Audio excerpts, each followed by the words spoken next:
Okay.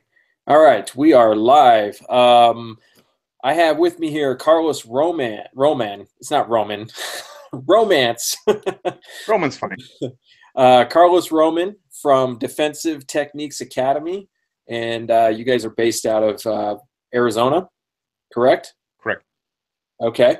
And we are going to talk a little bit about Defensive Techniques Academy, and we'll talk about Carlos's philosophy on training, and we'll just go from there. So, Carlos, let me give you a chance to introduce yourself. My name is Carlos Roman. I've been with Pete since February with Defense Techniques Academy. Um, uh, I work for I work with DHS, CBP, Border Patrol as a Border Patrol agent and firearms instructor. Okay. All right. Great. Okay. So, why don't you give us a little view into your professional background? Like, where have you gotten your training, and what is your? I know you said you work for DHS and Border Patrol, but what is your specialty for self-defense training and stuff like that? Uh, Self-defense was wise. Wow, I've been in martial arts since 1981. I was 5 years old. Wow. Uh, Currently, yes, it's been it's been a while. I'm 41, so do the math. That's as long as I've been alive. Uh, So, yes.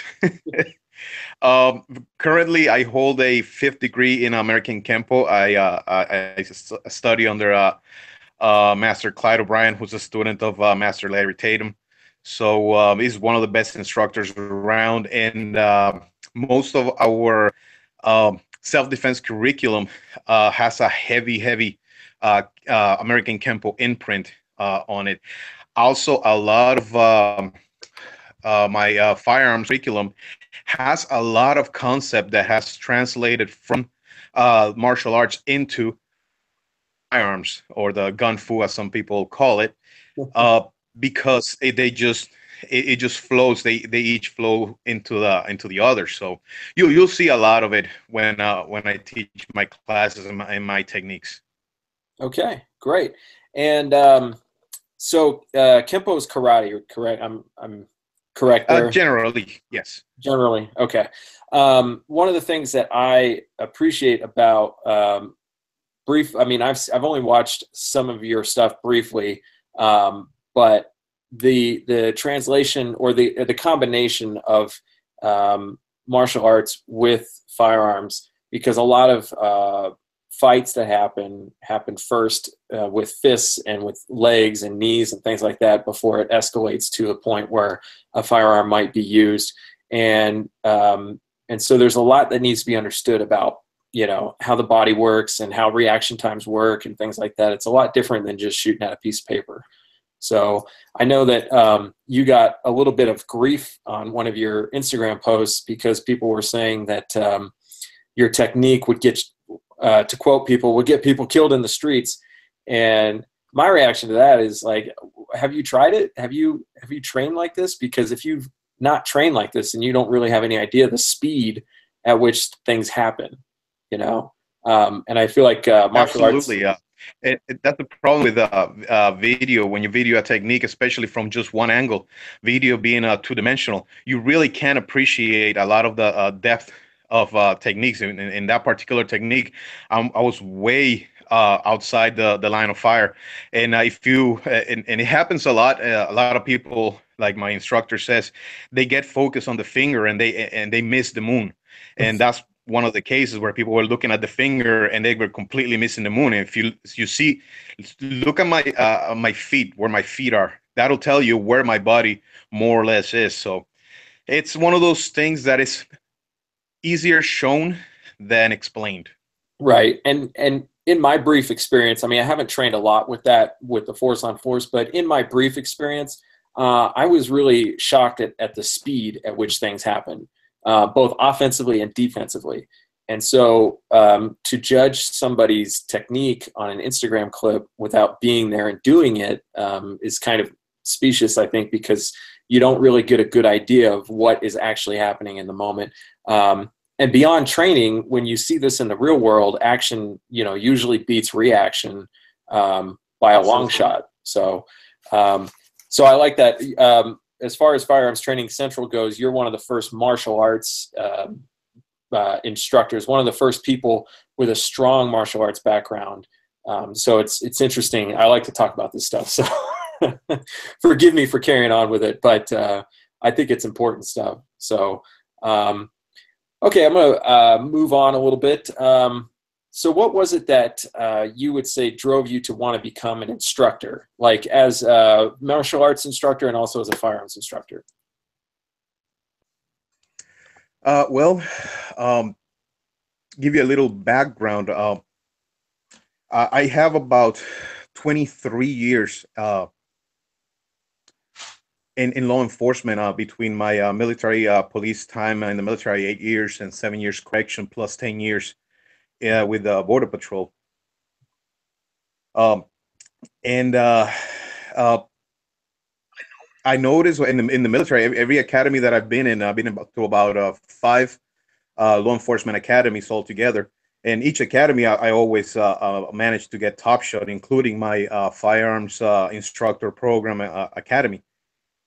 And I noticed since I was in the military, my chain of command noticed that I was a really good shot, and they tasked me with helping those guys that couldn't really shoot all that well, and many of them actually qualified with really good scores, and I found that really satisfying. I mean, knowing that, hey, I helped this guy.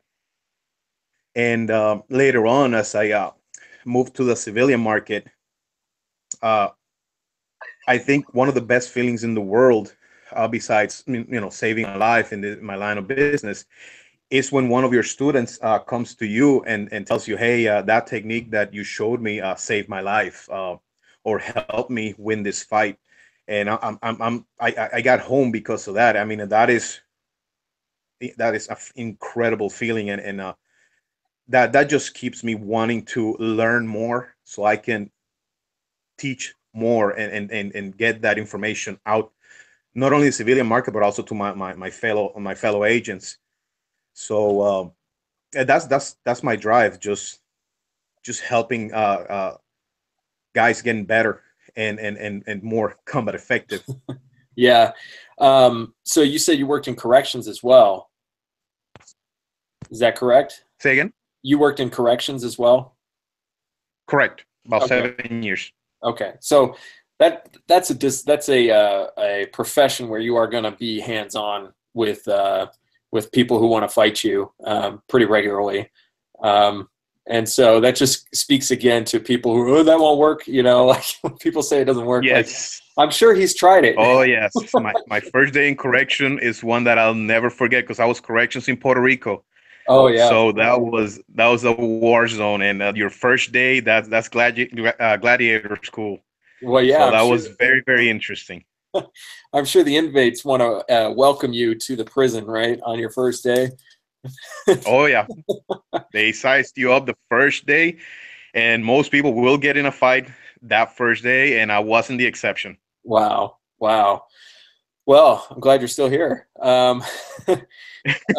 So getting back to students and self-defense, if you could communicate like one idea about self-defense to every student in a way that they would understand and retain, what would that idea be? Like, you don't get caught up in techniques or philosophies about, is it better to carry with around in the chamber or not? But the idea of self-defense in general, like if you could get people to think about self-defense in your way, what would that way be? Mindset, absolutely mindset. Keep your training geared toward your goal. If your goal is to play a game like in the martial arts, like tournament fighting, or in the firearms world, competition shooting, then by all means. However, if your goal is to survive a confrontation, whether it be empty-handed or with a weapon, gear your training. Direct your training towards that goal. And like I tell people, if your training doesn't stand the test of resisting opponent, if you can't execute it at combat speed, then you need to reevaluate your training methods, because it's not really it's we like today, for example, I just came back from training. um, and there's a lot of things that look really good on video. They look really pretty, like certain disarms. I'm not gonna go into details, that look really pretty on video, but in reality will work with maybe 25-50% of the population. So the stuff that we do, we drill them force on force, full force on full force, combat speed. And I tell my students, I'm not going to give you a technique that will work 70% of the time. Even 90% of the time, to me, that's not a very good ratio. I want something that will work the closest, nothing's 100%, but as close as 100% as possible. And the only way to get that is to just put anger, really. And that's what it is. It's just mindset, that mindset, that combat readiness mindset. All right.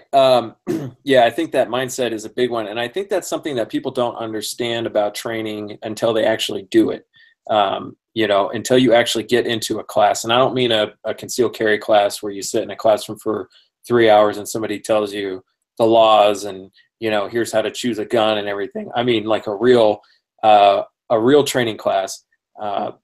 You don't really know what you don't know until you get in there. And that includes mindset. Mindset is really, it's a whole different way of looking at the world. And to me, it's not a paranoid mindset. It's a prepared mindset. It's an awareness, and it's a willingness to do what's necessary to protect yourself, and whoever else you're interested in protecting. So, Correct. So you teach quite a few different courses with defense techniques. Sorry, I have a couple other schools called defense. Don't worry, I get mixed up too. What would you say is your favorite thing to teach? There's a lot of things, but I would say probably the pistol courses, because if you look at statistically speaking, I'm sorry if I stumble a lot with my English. No, it's okay. Spanish is my first language, so statistically speaking, you're more likely to have in a critical situation, in a deadly force encounter, than most anything else. And of course, most of us that do carry a firearm will carry a handgun. So, and there's so many things that you can teach in so many courses. You're not only your handgun 1, 2, and 3, but also your home defense courses, your close quarter courses, which, by the way, we have one coming up in a couple of weeks. There's so many things. Even different. The combat revolver is different than your combat pistol courses.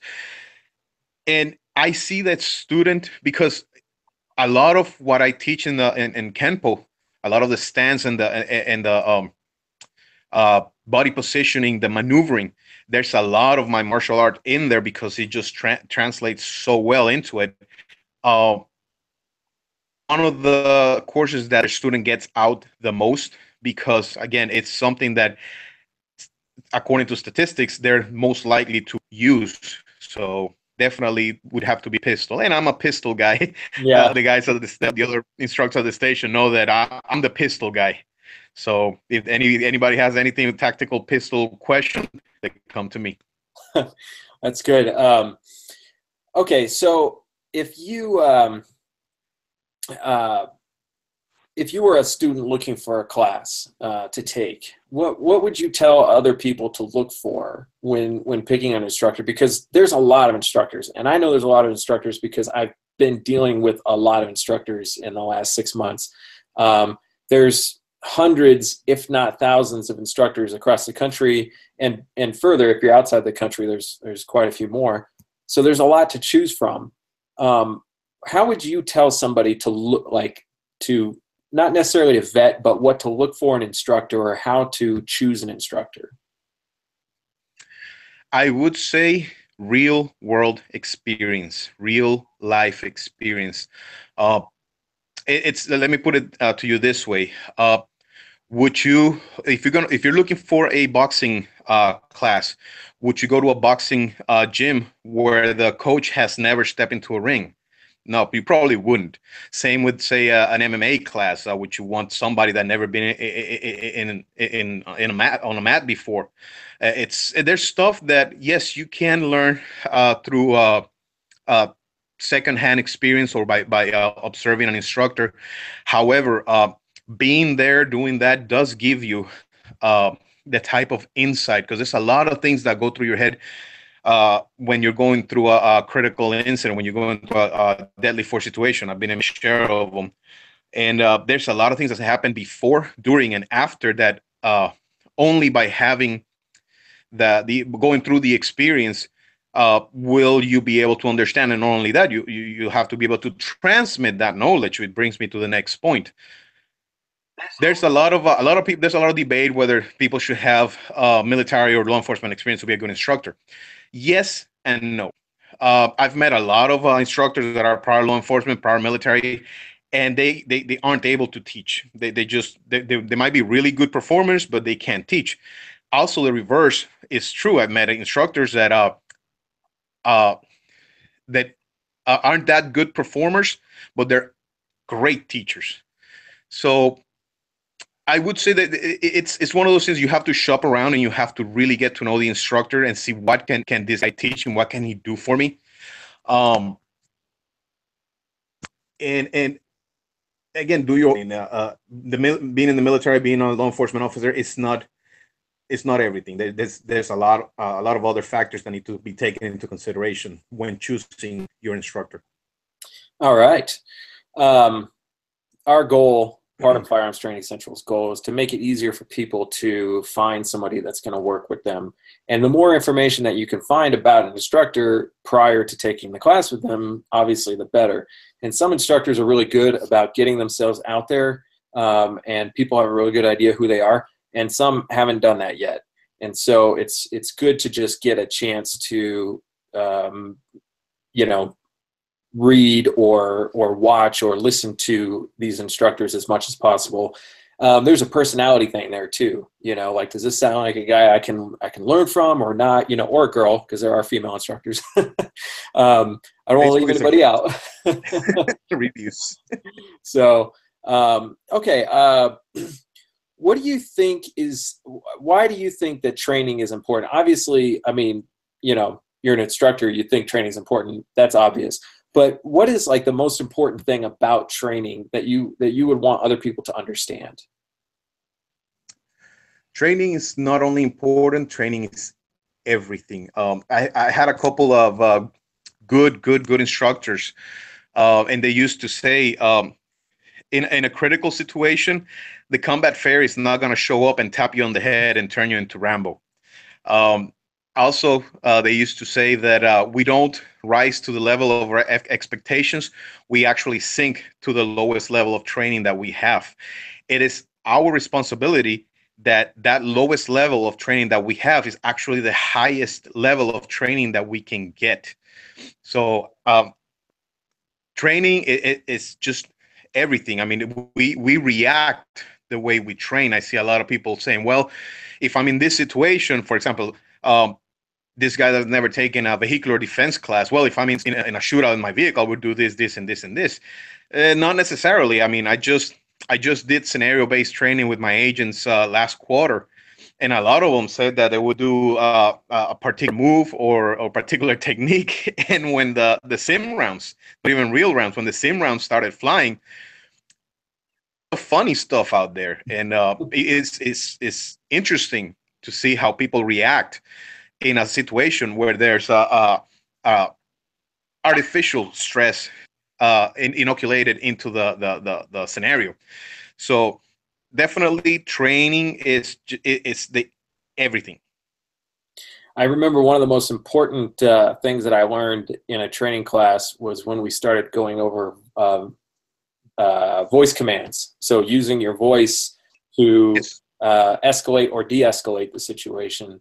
And uh, Verbal judo. yes, verbal judo, but also allowing your mental state to rise with the confrontation. And it really surprised me how unprepared I felt for the whole thing after it was over. I never would have considered verbal commands to be that important in training until I did it. And then I was like, I want to do this all the time because this really got my heart pumping, and Yes.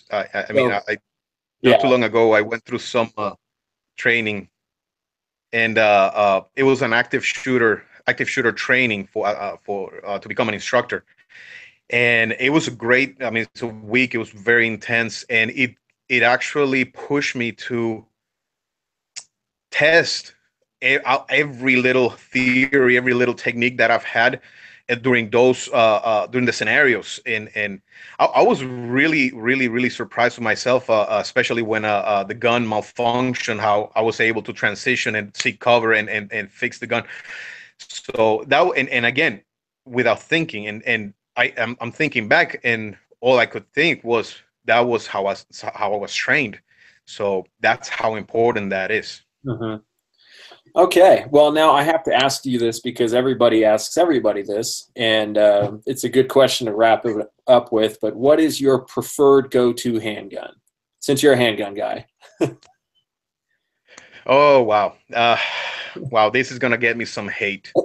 Uh, well, because I carry a handgun everywhere. I mean, even in my own house, I'm never more than 5 feet away from a weapon. Uh, because I carry 24/7, has to be something that's light. So there goes. It has to be polymer. And then of those, I've had MMPs, I've had XDs, and of course, I've had Glocks. And given that the parts market and the ease to fix, and I would say definitely Glocks. And of that, the Glock 19. This is my trusty Glock 19 right here. Yep. Uh, it's unloaded. Relax. I know Oh, no. somebody's gonna say something. Oh God, the instructor has a gun. Um, yes, and because the Glock 19 is a jack of all trades. I mean, it doesn't do any one particular thing extremely well, but it does. So definitely the Glock 19. Well, actually, I think this is the fourth or fifth interview that we have done, and I believe the answer every time has been Glock 19 so far. So, and I carry I Glock wonder 19. why. Yeah, I wonder why. I carry Glock 19. I also carry a little 38 Yep. special when I'm usually in the summertime when it's warmer out. But I prefer the Glock 19. I'm much better with the Glock 19. But it's been a hot summer here in Colorado Springs. So, and I'm sure it's a hot summer there all the time down there. You're in? Oh yeah. Are you guys in Flagstaff? Arizona only has two. We only have two types of weather: too cold or too hot. Yeah. Are you in Flagstaff? Is that correct? Summer for courses. Okay. Because obviously, if down the valley is just way too hot to do anything, so we have to go up north. Yeah. Once temperature drops, then we usually bring it back. Okay. Okay. So I'm going to give you a chance to plug your upcoming classes. You said you've got a CQB class coming up. Yes, I believe in a couple weeks. There's going to be, I believe this is the 17th. This is a Saturday, if I remember right, or 16th. There's a CQB pistol up in Flagstaff, followed by defensive shotgun the next day, is Sunday. Then after that, we will be traveling into October. We will be traveling to New York. Pete is going to be teaching a vehicular defense, teaching human tactical human tracking. It should be pretty interesting, and we have a few other courses in works, depending on what Pete plans for me. Like I said, I'm not the boss. I just work. He tells me what, and I teach. Don't ask me. I just work here. You guys also have a class. I just want to mention you do have a class coming up in New Hampshire at the end of September in Richmond, New Hampshire. Which yes, it's a vehicular defense class, I believe. Okay. And all of your classes are on your website, which is DEFTECH, DefTech, basically, Defensive Techniques, deftech.academy. And you can Google Defensive Techniques Academy if you can't remember that. So all your classes are there. You guys teach classes regularly in 5 states. Is that correct? That is correct. I don't have the most updated class because we've been expanding like crazy. I believe we're trying to go to Florida, of course, after hurricanes. Yeah. We're trying to go to Florida. We're trying to expand to a whole bunch of different states. And like I said, Pete's realm of expertise. I'm only an instructor. Right. So we should mention the owner of Defensive Techniques Academy is Pete. Is it Lanteri or Lanteri? Lanteri, I believe. Lanteri. Okay. I don't call my last name because I'll probably butcher it. So Pete owns the place, and then he works with you in Arizona, and he works with a few other instructors in the other locations you guys have around the country. And so you guys get around quite a bit. I am trying to find a way to bring you guys up to Colorado sometime as soon as possible and do a class up here. So that you can put that one on your. I'd love to. Never been there. Never been to Colorado? Nope, never been to Colorado. It's beautiful up here.